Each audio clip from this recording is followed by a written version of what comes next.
Nasaha 24 TV. على القرآن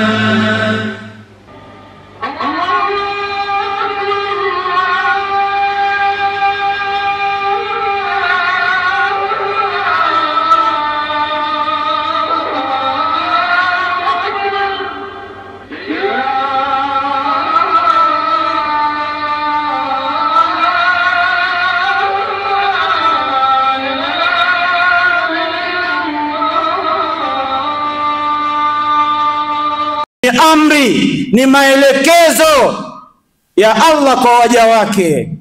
Ndugu zangu katika imani, liman istata'a ilayhi sabila, watu wamejificha kwenye mwavuli huo kwamba tumeambiwa liman istata'a ilayhi sabila.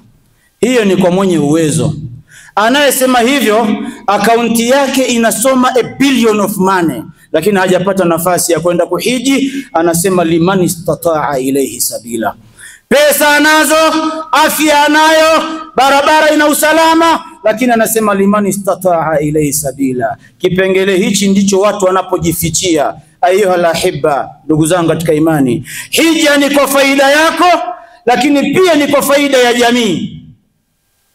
Na nguzo hii ya hija ambayo inakuwa Dhulhijja mwezi 10, na watu wote duniani wasiende kwenye ile nyumba, bado itabaki kuwa na heshima hiyo hiyo aliyoiweka Allah. Na watu wote wasuse wakasema kwamba tuko bize na uchumi na kujenga uchumi wetu, watu wakagoma, wakatangaza mgomo dunia nzima. Allah amesema walillahi ala nasi hijjul baiti man istata'a ilayhi sabila. Watu wote wakasema hatuwezi na hatuendi. Allah hapungukiwi na chochote. Waman kafara, yeyote atakayekataa na kukanusha, fa inna Allaha ghaniyun 'anil alamin. Allah ni mkwasi, hahitaji hizo dola zako wala shilingi. Hizo ni pesa zikusaidie wewe. Tafuta hizo pesa kwa ajili yako mwenyewe, kwenda kuitembelea nyumba ya Allah kwa ajili ya thawabu zako wewe mwenyewe, ili ukalipwe pepo wewe mwenyewe. Yakulu sallallahu alayhi wasallama, anasema bwana mtume sallallahu alayhi wasallam, man hajja, yeyote atakayejaliwa kwenda huko kuhiji, falam yarfuth, halafu asilete maneno na matendo ya kifedhuli kule, walam yafsuq al-islami wa huras al-aqida. أوصيكم وأوصي نفسي أولا بتقوى الله تبارك وتعالى، فقد فاز المتقون. أيها الناس عباد الله، بعد هذه الوصية المباركة أتحدث معكم اليوم بإذن الله جل وعلا الخطبة بعنوان أهمية الحج وفوائدها. يقول الله تبارك وتعالى في محكم كتابه العزيز: إن أول بيت وضع للناس للذي ببكة مباركا وهدى للعالمين فيه آيات بينات مقام إبراهيم ومن دخله كان آمنا ولله على الناس حج البيت من استطاع إليه سبيلا ومن كفر فإن الله غني عن العالمين. وقال صلى الله عليه وسلم: من حج فلم يرفث ولم يفسق رجع كيوم ولدته أمه، أو كما قال صلى الله عليه وسلم. Watukufu wa Islam, ninazo sababu zote za kumshukuru Allah subhanahu wa ta'ala aliyenijalia mimi na wewe nafasi ya kuwa hai. Tumshukuru Allah katika hilo, na shukurani kubwa ni pale alipotufanya sisi kuwa Waislamu. Tunayo majukumu ya kuyafanya na tuna wajibu wa kutekeleza mbele yetu kabla roho zetu hazijatenganishwa na viwiliwili vyetu. Na uzuri roho inatenganishwa na kiwiliwili pasi na kujali umri wako, ukiwa kijana ama mzee, ukiwa mtoto mwanaume au mwanamke. Cha msingi muda ukifika, roho na kiwiliwili huwa vinatenganishwa. Sisi bado muda huo haujafika, tunayo nafasi ya kufanya baadhi ya mambo kabla siku hiyo haijafika.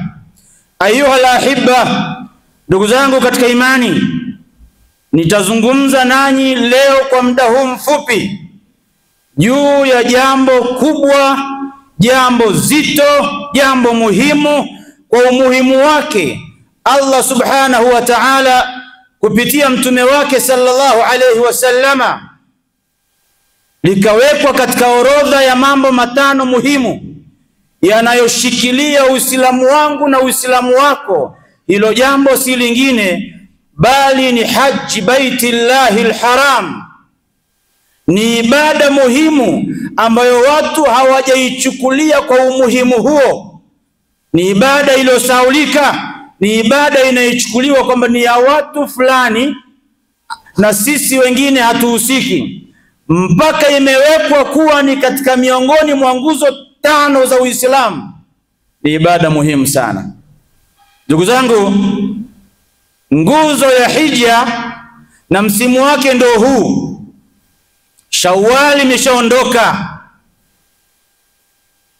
tumeengaengwa, hatimaye tumeivuka salama. Wako wengi miongoni mwa ndugu zetu, jamaa zetu, majirani zetu wamedondoka wakiwa Shawwal na tumewazika ardhini. Mimi na wewe bado tuko hai. Allah ametuvusha Shawwal, tumeingia Dhulqa'da. Dhulqa'da ni mfungo wa pili ambayo Allah subhanahu wa ta'ala mwezi huu ameuweka katika orodha ya miezi 4 mitakatifu. Kianza Dhulqa'da, Dhulhijja, Muharram na Rajab. Sisi sasa tuko Dhulqa'da, mwezi wa maandalizi ya watu kwenda kutembelea nyumba ya Allah subhanahu wa ta'ala. Ni mwezi ambao kipindi cha mtume, kama kuna vita vimetangazwa, vita vinasimamishwa ili watu waweze kufanya maandalizi kwenda kufanya hajiji baitillah, wanaotoka kwenye engo na kona zote za dunia. Kwa hiyo kipindi hichi ilikuwa ni kipindi ambacho hakuna vita vyovyote vinavyoendelea katika mwezi wa Dhulqa'da, ili mahujaji wasipate sababu ya kutokwenda kuitembelea nyumba ya Allah jalla fi ula. Ndugu zangu katika imani,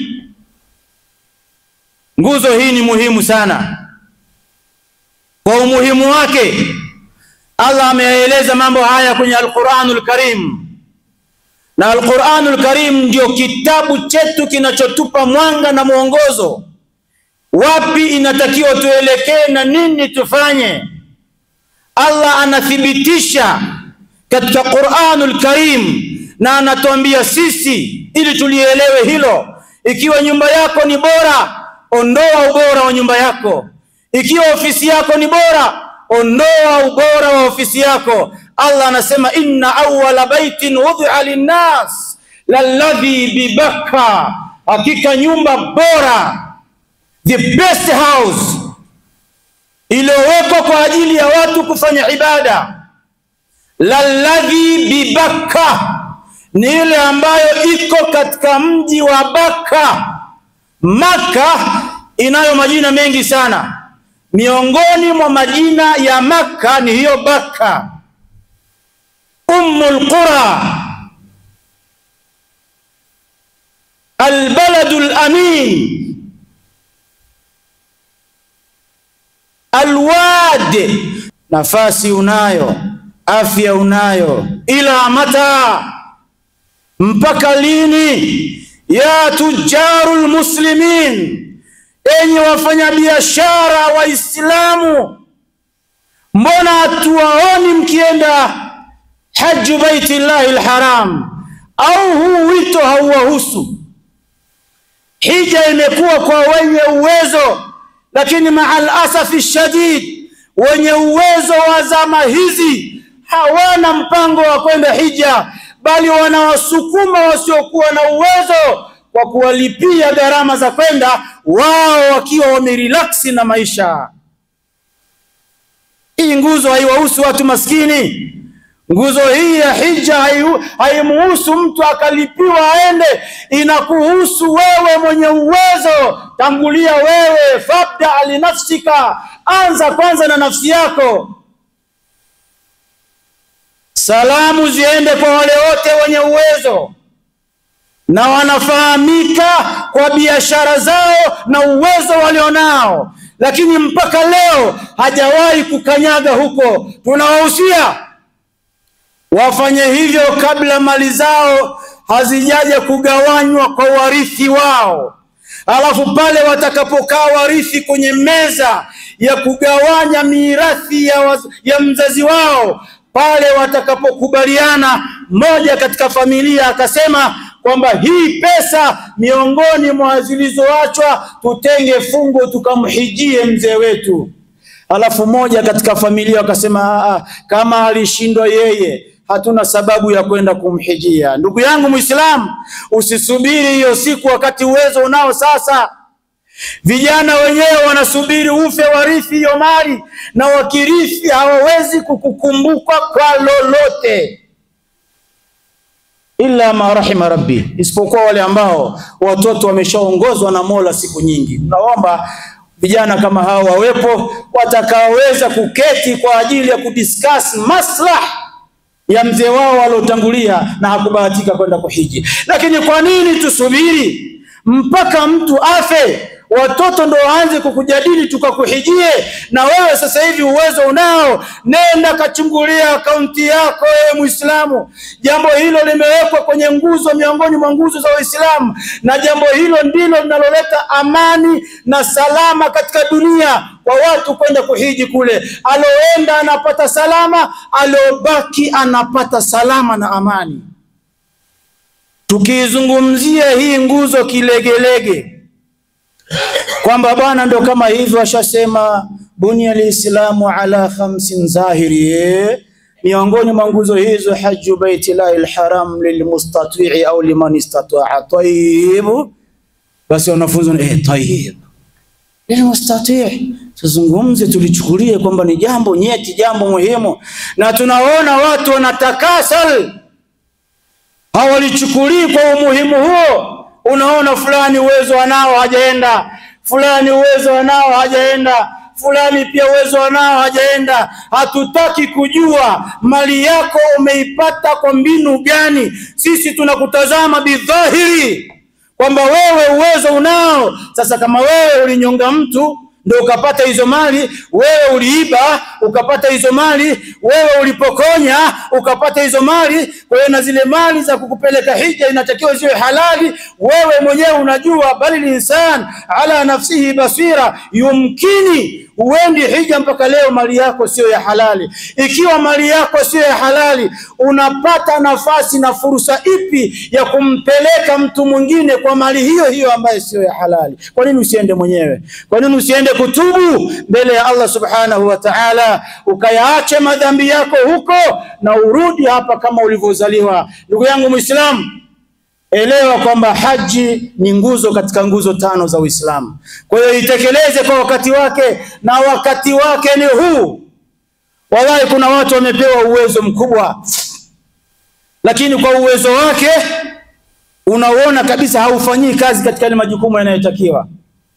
Wewe kama umeenda na uwezo unao, alhamdulillah wa bihi neema, lakini kama familia yako, mbona wake zetu wapo, wao hawastahiki kupelekwa hija? Wao hawastahiki kufuatana na waume zao kwenda hija? Mbona mwanaume unaenda peke yako unamwacha mke wako? Hebu chukua nafasi hii sasa. Afya unayo, pesa unazo, barabara iko salama, mchukue mke wako, mwambie twende tukaitembelee nyumba ya Allah subhanahu wa ta'ala. Ni moja ya vacation kubwa kuliko vacation yoyote duniani. Watu wanakwenda mwana kufanya siaha, wanakwenda kufanya utalii sehemu ambazo hata hazina thawabu. Kama kuna utalii bora duniani, ni wewe kwenda kutalii katika mji ule ambao kuna Al-Kaaba fihi ayatun bayinatun, utayaona mengi, utajifunza mengi na utarudi na mengi. Ardhi iliyokanyagwa na manabii na mitume wote, wewe ndio unaambiwa ukaikanyage pale. Kwanza nimpongeze khatibu wa leo, amezungumza hutuba mzuri sana. Kikubwa katika hutuba ametuzungumzia au ametukumbusha au ametusisitiza juu ya ufanyaji wa ibada ya hija. Kwa kweli kwa jamii yetu ya Kiislamu, hata ukileta tathmini ambayo mwaka huu anakwenda kufanya ibada ya hija hawazidi watu 5,000. Sasa ukichukulia Tanzania kama Tanzania, tuko watu zaidi ya milioni 40 na Waislamu kama Waislamu hawapungui milioni 30 na kitu. Kwa nini wanakwenda kufanya ibada ya hija watu hata 5,000 hawafiki? Kwa hiyo hebu tuamke, hebu tuchukue ujumbe huu, hususan sisi wakazi au wenyeji wakazi wa Mbeya. Hebu waichukulie ibada hii kwa umuhimu wa hali ya juu, kwamba gharama sasa hivi ni za kawaida sana, na sasa hivi taasisi nyingi zina uwezo au zimeweka utaratibu kuchukua hata kidogo kidogo. Kwa hiyo mtu yoyote kwa safari hii tunaweza tukasema kwamba ndio taratibu zimeshakwisha, lakini maandalizi bado yanaendelea ya mwaka unaofuata. Sasa hivi hebu Muislamu tia nia kuanzia sasa hivi, itembelee taasisi yoyote ya hija, kaa nao chini wakupe utaratibu, ili mradi kwanza sasa hivi uanze kuwekeza kidogo kidogo, ili hata ikifika mwakani kwa uwezo Allah subhanahu wa ta'ala na wewe ushiriki kwenye ibada hii ya hija. Na vile vile hutuba katika hiyo ibada ya hija ametuzungumzia siku ya Arafa. Ni siku moja muhimu sana. Siku hii ya Arafa, ndugu yangu ambaye unaangalia TV Imani na kusikiliza Radio Imani, ni siku moja muhimu sana. Katika viwanja hivi mtu yoyote ambaye Allah subhanahu wa ta'ala amemjalia kwenda kufanya ibada ya hija, basi lazima siku hiyo ahudhurie katika viwanja vya Arafa. Hata kama atakuwa siku hiyo ni mgonjwa, basi atabebwa kwenye machela ili mradi siku hiyo awepo katika viwanja vya Arafa. Na siku hiyo ndio inadhihirisha kwamba kama wewe ni utajiri wako, umaskini wako, sijui ubepari wako, sijui nini, vitu hivyo vyote siku hiyo vinakaa pembeni, watu wote wanalia kumlilia Allah subhanahu wa ta'ala.